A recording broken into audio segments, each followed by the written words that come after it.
Hello, Arsenal fans worldwide. Come on in. You're welcome to the circle once more.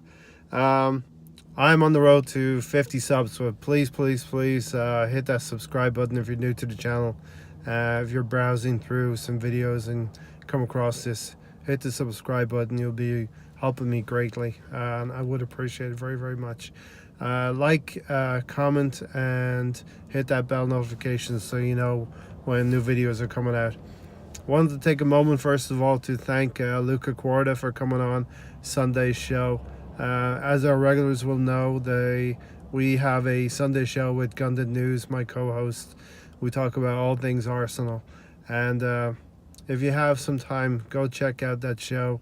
Luca Quarta came across really, really well, and it was really interesting talking about his Arsenal life, as I like to say.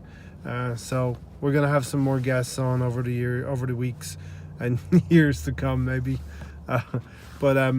Please check it out. Luca is a strong supporter of Arsenal for the last 13 years.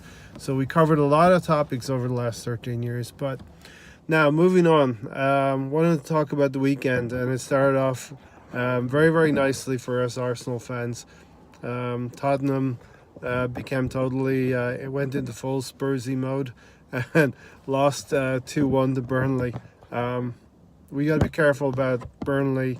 That will be our last away game and the last game in the league this season. So we are hoping that Burnley can somehow get out of the relegation zone, be safe, have no relegation worries, and they're already thinking about their holidays.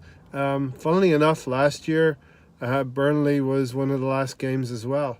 So they must be tired of seeing Arsenal toward the last end of the season. And I would happily take a 5-0 win, which is what happened to Burnley last year. Other topics that happened. So great weekend for Arsenal. Manchester United and Liverpool. Injuries galore, especially to our main rivals, Manchester United. I can't stop laughing about this. Mata, Herrera, and another key midfielder got injured, and they all had to get substituted by halftime. Unfortunately, Liverpool could not push through and get the winning goal that we desperately needed, but drop points for Manchester United are welcome when you're an Arsenal supporter. One other thing that was quite humorous this weekend was Chelsea played Manchester City in the cup final. I understand my Chelsea friend told me that Chelsea were unlucky, that they could have won the game. But the humorous part of it was the Chelsea goalkeeper, not allowing his coach to substitute him. So he told the coach, Sarri he wasn't coming off.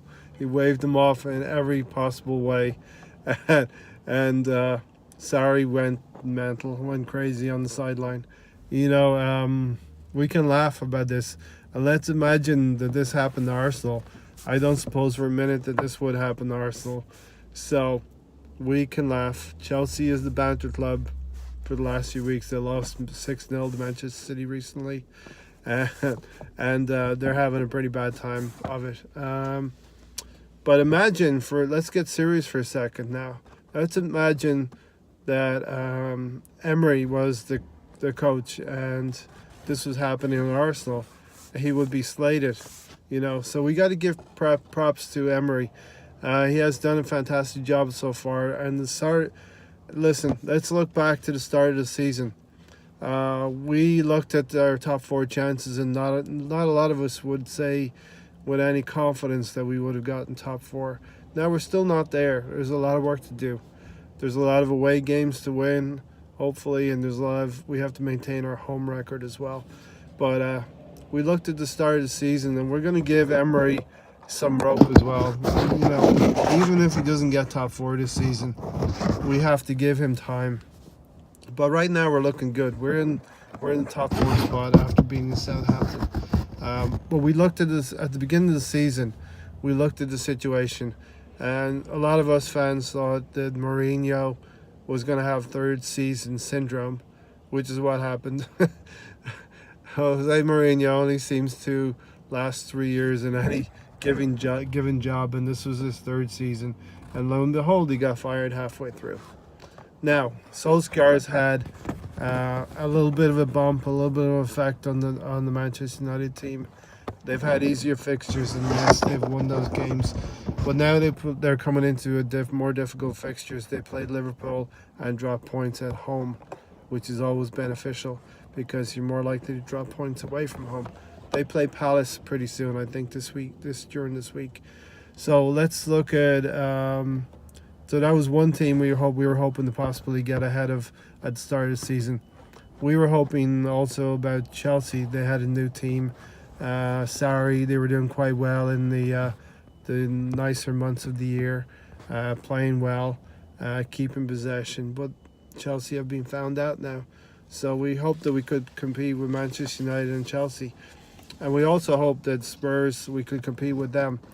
Spurs have been a little bit more resilient, but they are becoming Spursy toward the end of the season.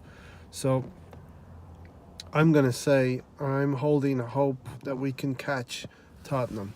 That's going to be a big ask.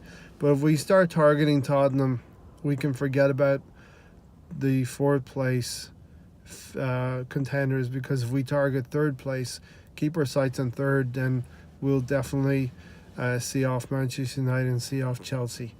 I know those are bold predictions that some of you may not agree with, but please drop your comments down there. Let me know what you think about our fourth place potential this season.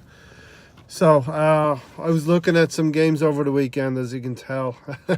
Got a lot of humorous things from the Manchester United Liverpool game and the Tottenham game especially. And the Chelsea Manchester City. So it was full of good things for Arsenal fans this week. But also was looking at the Leicester Crystal Palace game, and potentially there's 3 or 4 players that we'd like to target this coming summer. So let me know. I've identified 4, and let me know of the 4 which one you would not target. Let's cut, because we probably have to cut our cloth accordingly. This summer we're not going to be able to bring in a ton of players, although we're going to want to. I think we're looking at 5 or 6 changes, and maybe 1 or 2 of these following people will not come in, or positions will not be filled. I'm thinking about the position of left back, which may not be filled, and I was looking at Chilwell for Leicester, a very, very accomplished young player, but I'm also thinking that Monreal has a year's extension on his contract, and I think that Emery is starting to like Kolasinac a little bit. If Kolasinac can be more defensively sound, that would be a good thing. So that was Chilwell for left back. In the centre back position, I was looking at Harry Maguire. These are not original choices, by the way, and everyone knows about him by now, but we need to go and get some of these acquisitions, and I think Harry Maguire is going to help us a lot. Now, for Crystal Palace, I was looking at a winger, and everyone knows about Wilfried Zaha.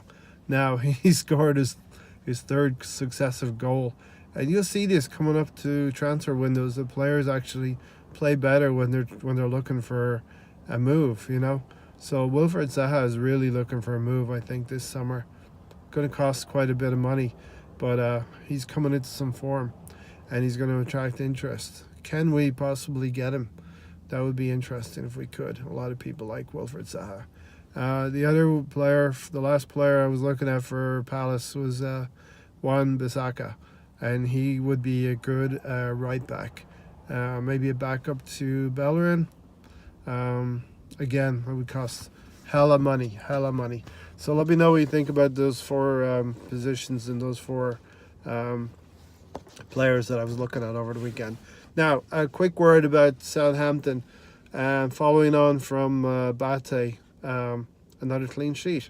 This is good. I like this. Let's do more of this, Arsenal. Clean sheets are good. But we played really, really well, and I think now the Arsenal team is slowly starting to find some form. So the last 2 games we've had clean sheets. We played very well against Southampton in the first half. But Ideally would have liked to tack on a few more goals, and Lacazette missed one or two extra chances. We put away those 2 goals that very, very well. Lacazette taking the first goal very well, and Mkhitaryan, some man product.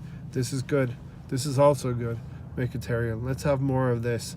I like the finish that he had. You know.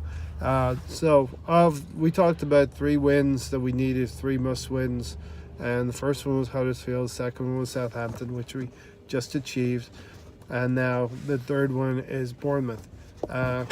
So we need to chase. We need to not overlook this Bournemouth team. We need to stay competitive, and we need to stay focused for this game. Also, Chelsea are playing Tottenham now. The question has been going around, what would you want best? I would really like a Chelsea win, because that would bring us closer to Tottenham. Tottenham would be starting to implode. We know Chelsea are starting to implode already. I'd even take a draw.